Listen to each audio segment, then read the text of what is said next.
These are my top 10 first time homebuyer tips that can help you save a lot of money. Tip number one, get started much earlier than you actually plan to. Anything that we do that is rush usually ends up being something we resent or ends up being a big mistake. I'm over here in Tampa Bay, Florida, where we have local buyers buying in the Tampa Bay area, but we also have an influx of people coming in from different states like New York, Chicago, and California.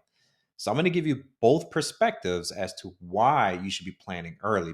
Most of our local buyers, they typically wait 60 days before their lease is expiring before they decide to get pre-approved and actually start looking for a house. That's not really the way you want to do it because what ends up happening is you end up making decisions quickly because you're pressed with time. A lot of the out of state buyers, they usually start planning a little bit more in advance. And the reason why is because they're relocating themselves to a whole different state. And there's much more steps that are involved in moving your furniture and finding a new job. But one of the things that I would recommend is make sure that you understand what the timeline looks like for the state that you're moving into. And in this circumstance, in Florida, the timeline from actually finding the house, getting into contract, and getting to closing might be completely different from where you're used to and where you're coming from. Let me give you a quick story. I had a couple, they're retiring, they're coming from New York and moving into the Tampa Bay area.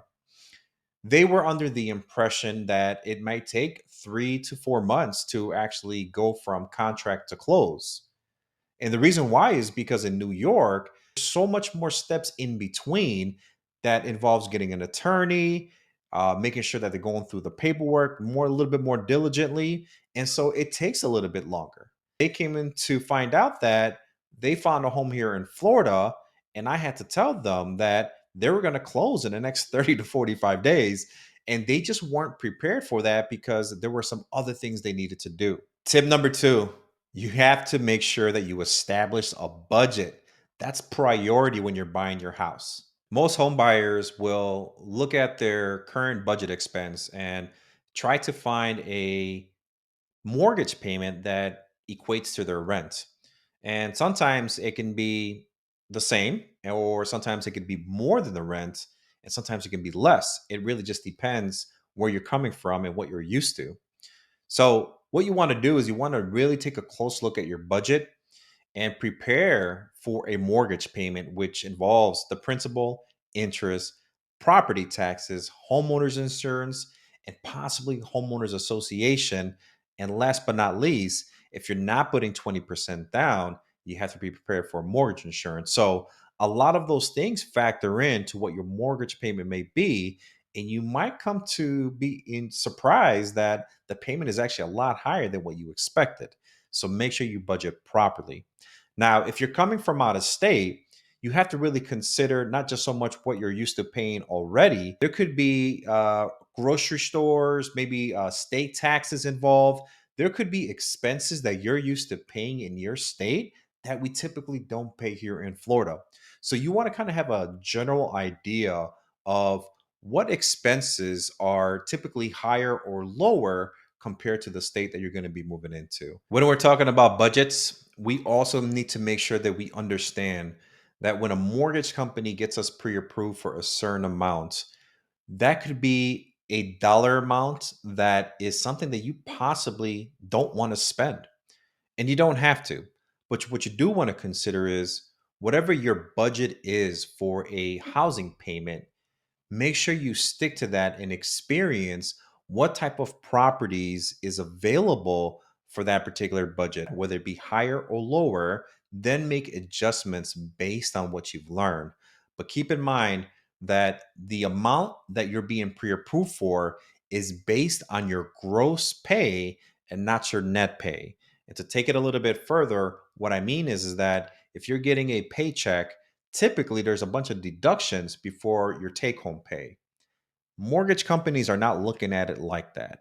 They're looking at it before some of those deductions. So you need to have an idea of what your take home pay is and budget accordingly because they're not going to pre approve you on your net pay.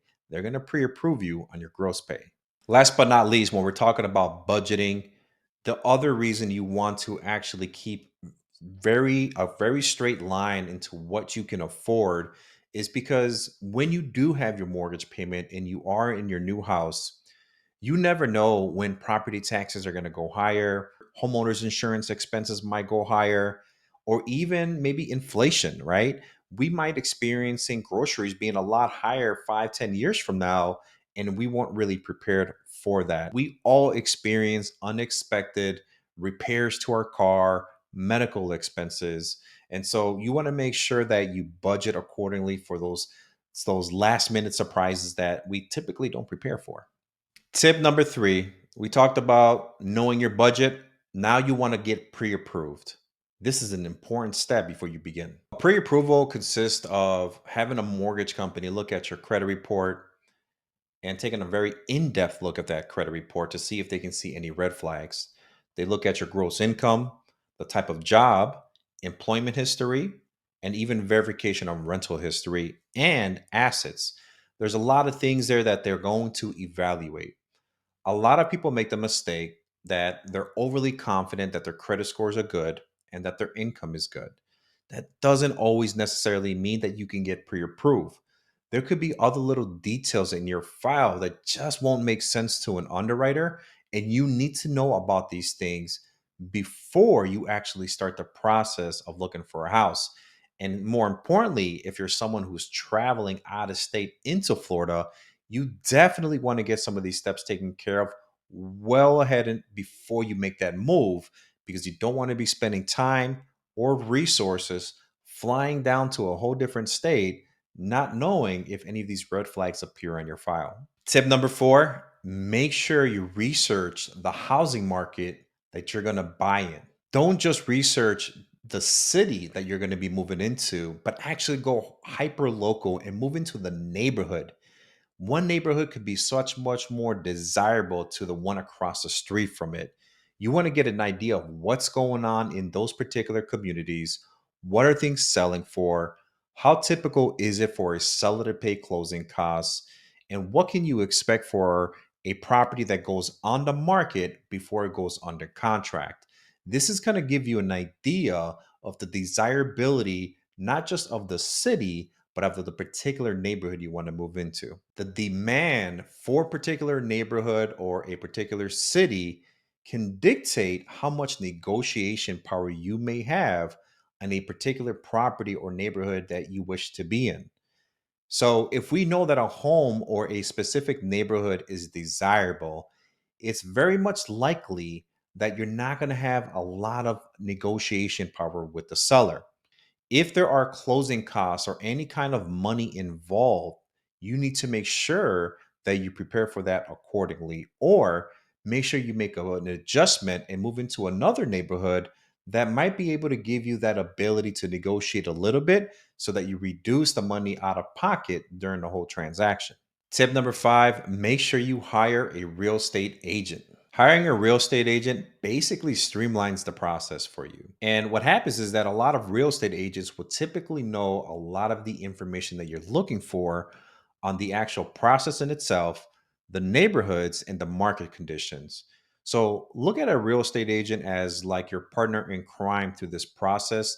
An important thing to ask a real estate agent is to have them educate you about the contract to close process. And what this basically means is that when you have finally found the home, you want to know what are the proper steps, what are the timelines, the money that's involved, so that you can prepare for these some of these things and understand when you might be closing on your new home. But more importantly, a real estate agent can explain to you some of the turbulence that might occur. And that way you can prepare with your real estate agent on how you're going to navigate some of that turbulence should something like that come about so that you can pivot and move on to the next thing. As you can see, a real estate agent can provide a lot of value, but you also want to make sure that you have a clear conversation about the way they're getting compensated. Have a healthy conversation. Make sure that it's articulated what's expected from you in terms of money and what's expected out of them in terms of their service to you. Tip number 6, location. Location is a big deal when it comes to considering where you're going to move into. Let me tell you why. So, most people want to be in a location that's desirable, where you find a lot of stores, you find hospitals, you find great schools, but that can come at a cost. And so, you want to make sure that you understand what that cost is. And is it necessary for you to maybe travel 20 minutes north, south, east, or west to move into a neighborhood that may have just about the same amount of accessibility to these things, but not cost you an arm and a leg? In addition, I mentioned earlier about the desirability of a property or a neighborhood or a town.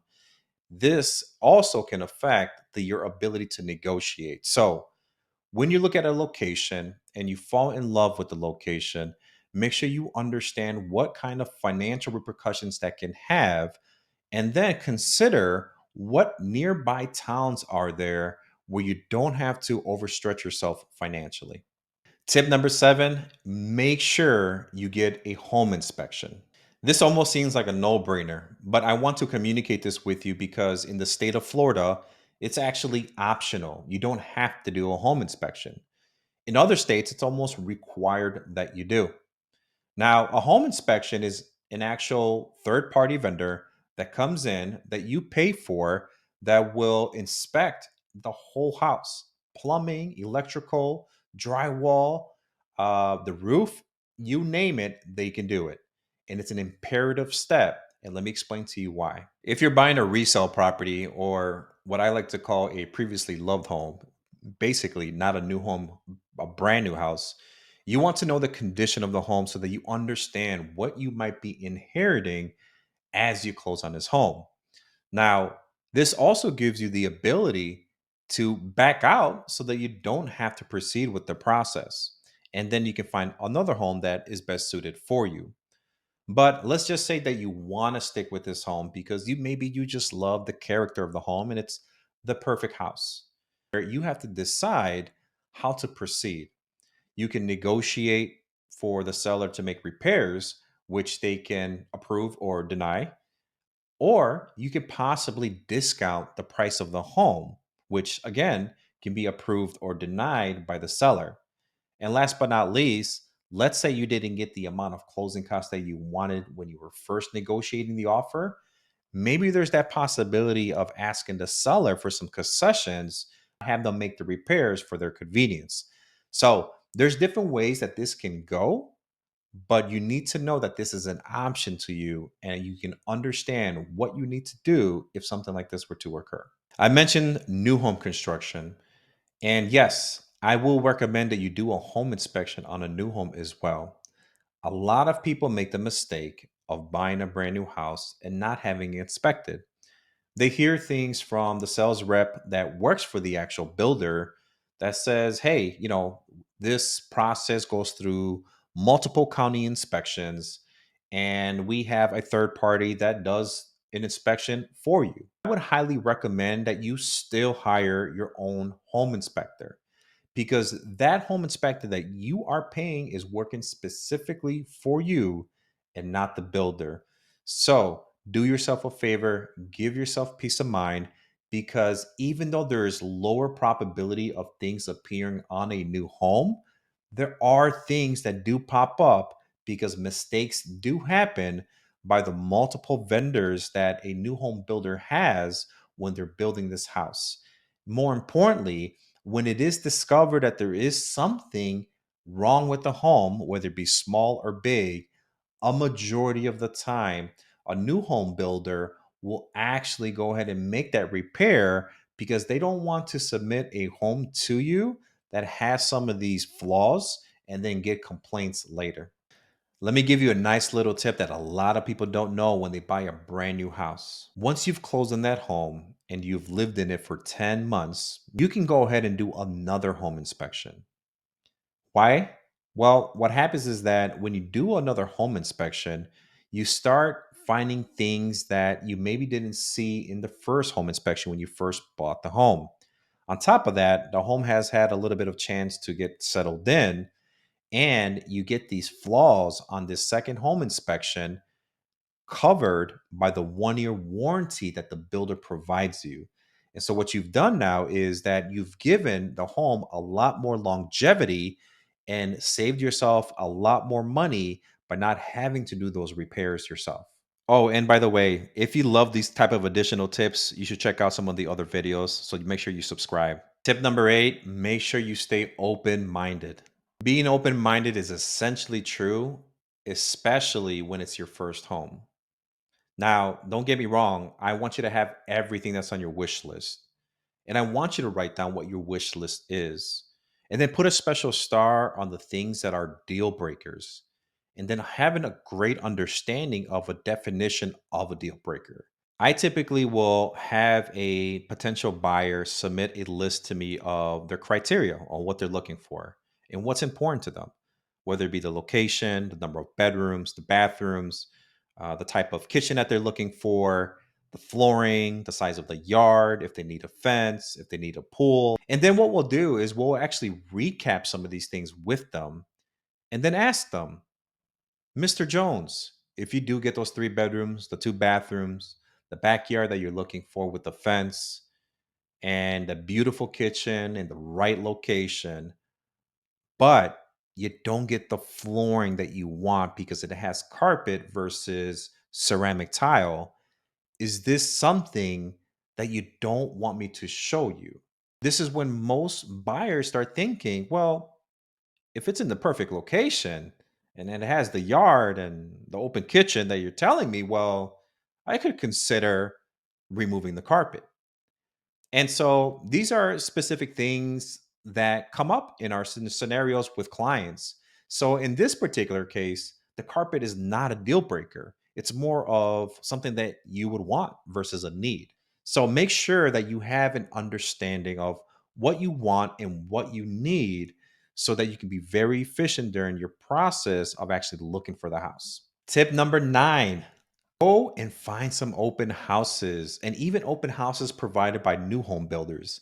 This is an excellent way to envisioning yourself in a property so that you can actually create that list that we're talking about. This puts you in a position to say what it is you don't want and what it is that you absolutely need to have. When we're out showing houses and going through some of these open houses together with our clients, there's a big discovery process that happens here. We start looking at the brand new houses and the homes that are not brand new. We start getting an understanding if you're looking for a single family home versus a townhome and some of the lifestyle changes that can impact your actual lives. And so what happens is that you start understanding what is important to you and what's not. And it allows you to really kind of narrow down the spectrum of houses, neighborhoods, and exactly the things that you're looking for so that you can find that ideal home. Tip number 10, you have to consider the expense of closing costs. Now, when we talked earlier about having some negotiating power and finding neighborhoods and towns where there's desirability and you don't have a lot of negotiating power, this is an important part, the closing costs. This may be something you might be able to negotiate with the seller based on the location that you're looking in, right? And so you might have the ability to have a seller pay all your closing costs or maybe pay half of your closing costs. Either or, you need to prepare for this expense just in case you end up having to pay it yourself. In addition to that, we also talked about market conditions. And there's some market conditions that, even regardless if the neighborhood or the town is not the most desirable, the market conditions creates a demand of a mass amount of buyers that are out on the market. And so this gives sellers options and it gives them the upper hand in negotiating. So make sure you have an understanding of both of these things, market condition and also the closing cost expense, because you have to prepare that you might end up having to pay this set of fees. I want you to keep a few things in mind when we're talking about closing costs. Don't assume that a mortgage company or a lender that works for a builder is going to tell you absolutely everything you need to know. There's times that they give you the information, and there's times you actually have to ask for it. So one of the things you want to do is when you get pre-approved, you want to ask the lender if they can give you a general idea of what the total closing costs are. And don't be misled when a builder tells you that they cover all the closing costs. You still need to see everything on paper based on what the expenses are, what are the credits that the builder is saying that they're going to pay, and what is the balance? What's the remaining difference that's not being covered that you might have to pay for yourself? Learning about some of these numbers will help you significantly from avoiding any kind of surprises that you typically don't learn about until closing time. And if you want to learn about all the ways you can actually save money, make sure you check out some of my other videos.